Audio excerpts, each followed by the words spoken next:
Masihkah kita imani bahwa apa yang kita miliki adalah berkat dari Tuhan dan menjadi berkat bagi orang lain?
Damai sejahtera Allah yang melampaui segala akal, itulah yang memelihara hati dan pikiranmu di dalam Kristus Yesus Tuhan kita.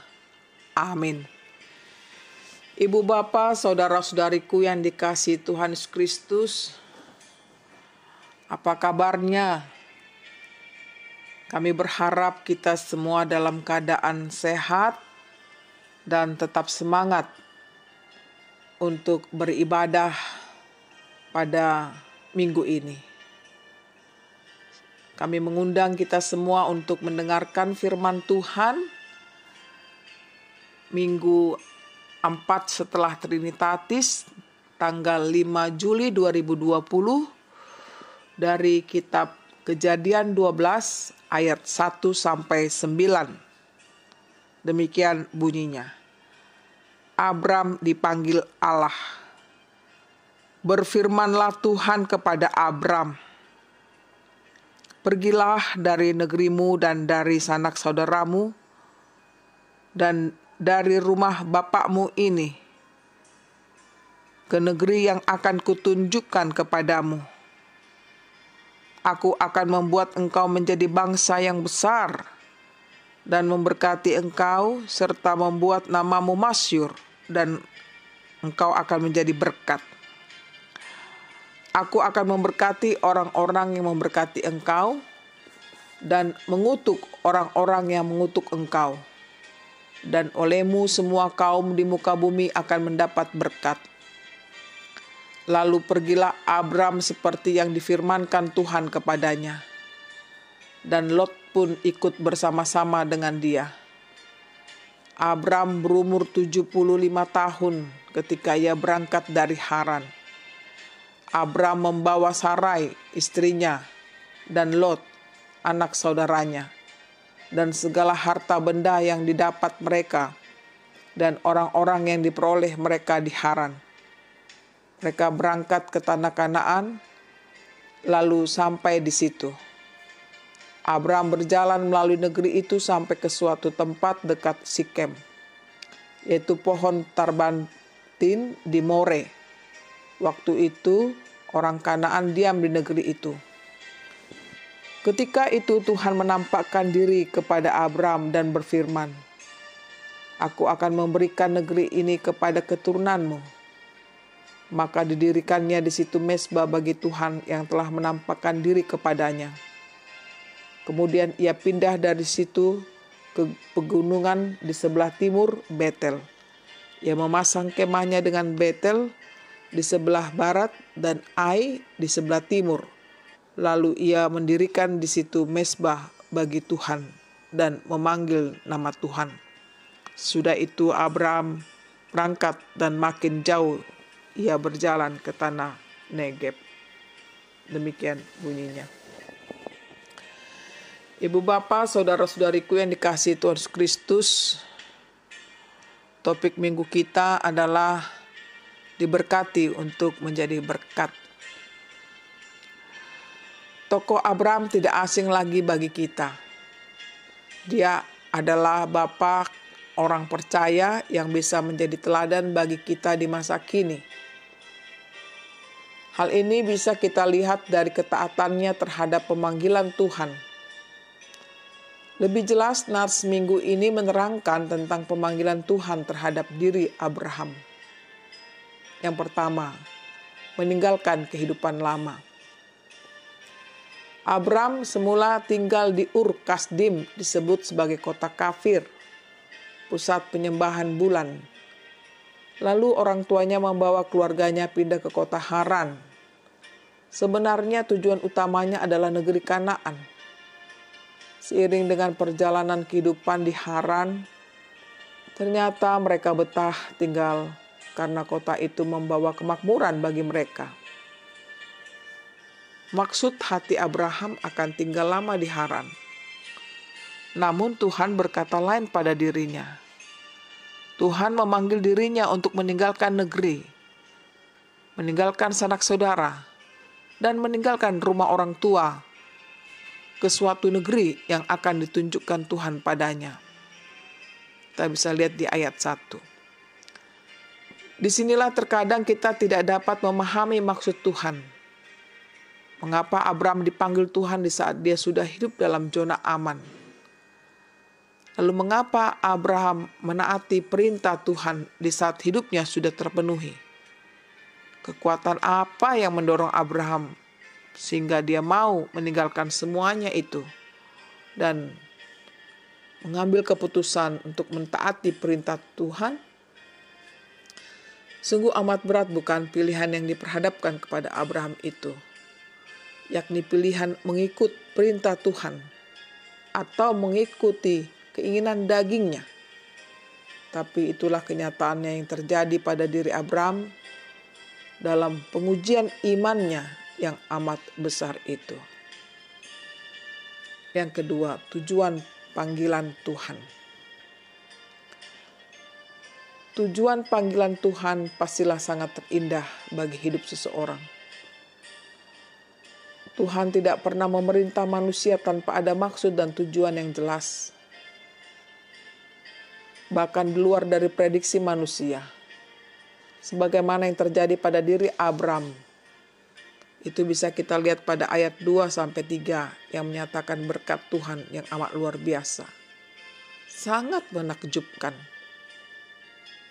Dikatakan bahwa berkat Tuhan terhadap Abram adalah menjadi bangsa yang besar, membuat namanya masyhur, menjadi berkat bagi orang lain, memberkati orang-orang yang memberkatinya, dan mengutuk orang-orang yang mengutuknya.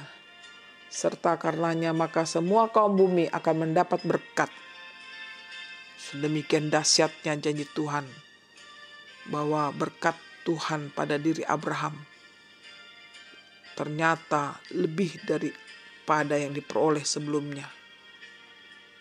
Sungguh sangat tidak dapat kita mengukur dan menghitung berkat-berkat Tuhan itu, bukan? Ketiga, ketaatan. Ketaatan Abraham sungguh luar biasa terhadap perintah Tuhan. Ketaatannya didorong oleh iman yang teguh kepada janji Tuhan. Ketaatannya kepada Tuhan di atas segala baik, di atas segalanya, baik harta, sanak saudara, dan rumah bapaknya. Lebih seru lagi, Abram pergi ke suatu tempat yang belum diketahuinya, ke negeri yang ditunjukkan oleh Tuhan. Bukankah ketaatan Abram menjadi teladan bagi orang yang percaya pada Tuhan? Abram meninggalkan apa yang dimilikinya demi mengikuti perintah Tuhan. Keempat, mendirikan mezbah. Abram mendirikan mezbah bagi Tuhan sebagai tanda perjumpaan dengan Tuhan yang telah menampakkan diri kepadanya. Sedangkan kemah dipasangnya sebagai tanda bahwa tanah itu diberikan Tuhan kepada Abram. Lalu di situ didirikan mezbah untuk memanggil nama Tuhan. Ibu bapa, saudara-saudariku yang dikasihi Tuhan Yesus, masihkah ada dijumpai ketaatan kepada Tuhan seperti Abraham pada era modern ini? Masihkah kita imani bahwa orang yang taat kepada Tuhan akan diberkati Tuhan? Masihkah kita imani bahwa apa yang kita miliki adalah berkat dari Tuhan dan menjadi berkat bagi orang lain? Beberapa pertanyaan ini sangat membantu kita merefleksikan sejauh manakah ketaatan kita sebagai hamba Tuhan maupun jemaat terhadap pemanggilan Tuhan itu.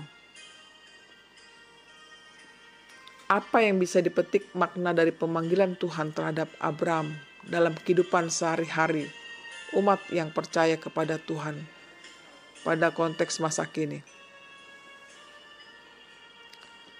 Pertama, kita hidup di era ilmu pengetahuan teknologi yang canggih, mempengaruhi manusia untuk saling berkompetisi satu dengan yang lain, termasuk dalam kehidupan bergereja. Bisa jadi barang siapa yang tidak bisa mengikutinya, maka dia akan tinggal landas oleh zaman canggih ini.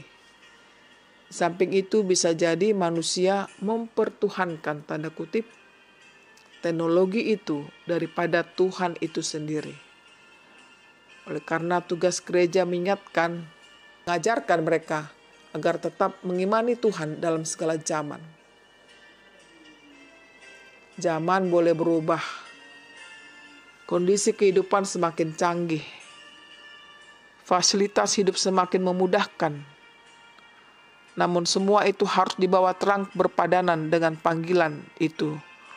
Sebagaimana tertulis dalam Efesus 4 ayat 1 dikatakan, "Sebab itu aku menasihatkan kamu, supaya hidupmu sebagai orang-orang yang telah dipanggil berpadanan dengan panggilan itu."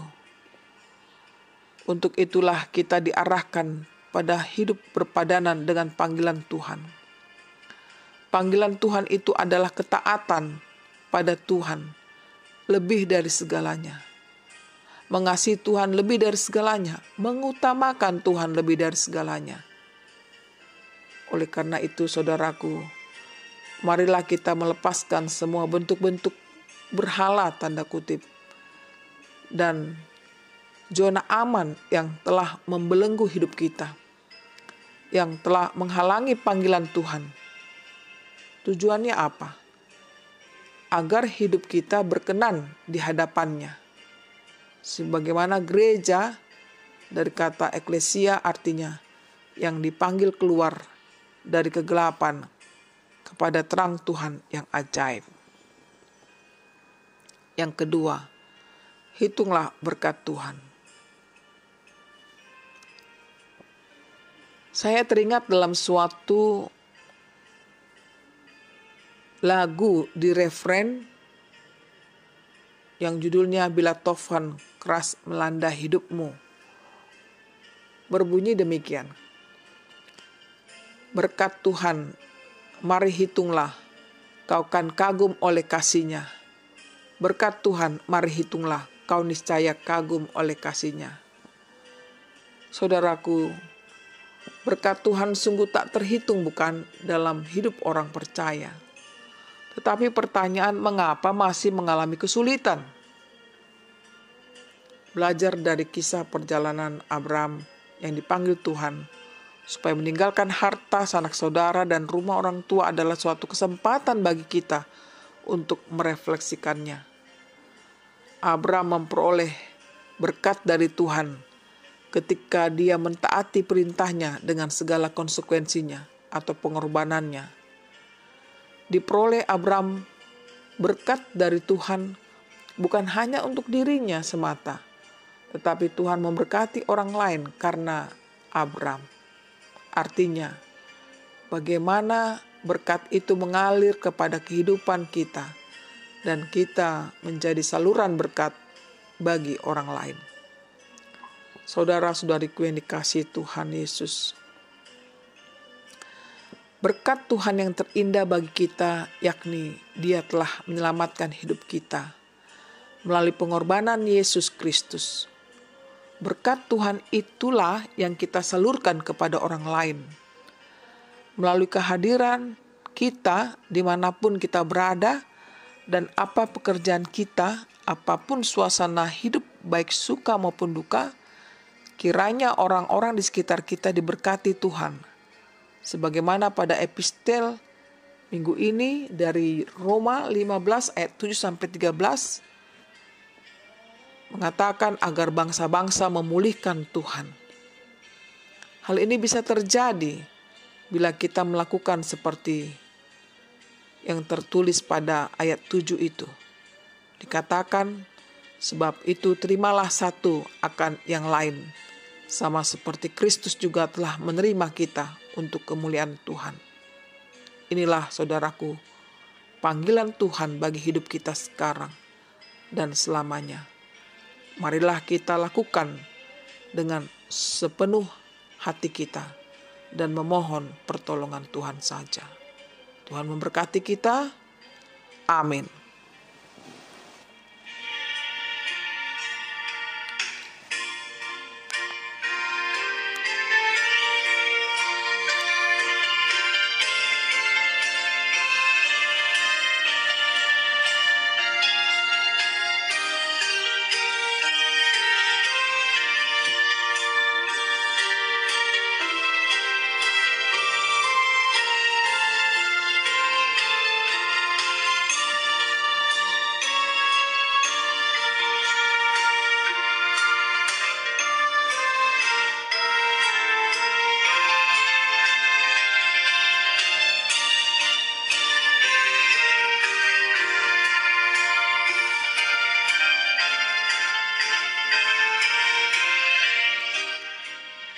Marilah kita berdoa.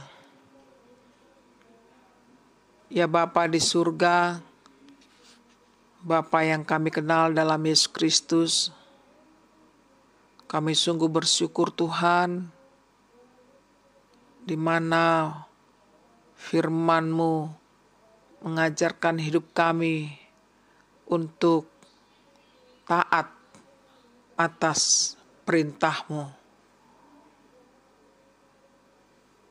Dan di mana Tuhan memberikan jaminan kehidupan bagi anak-anak-Mu.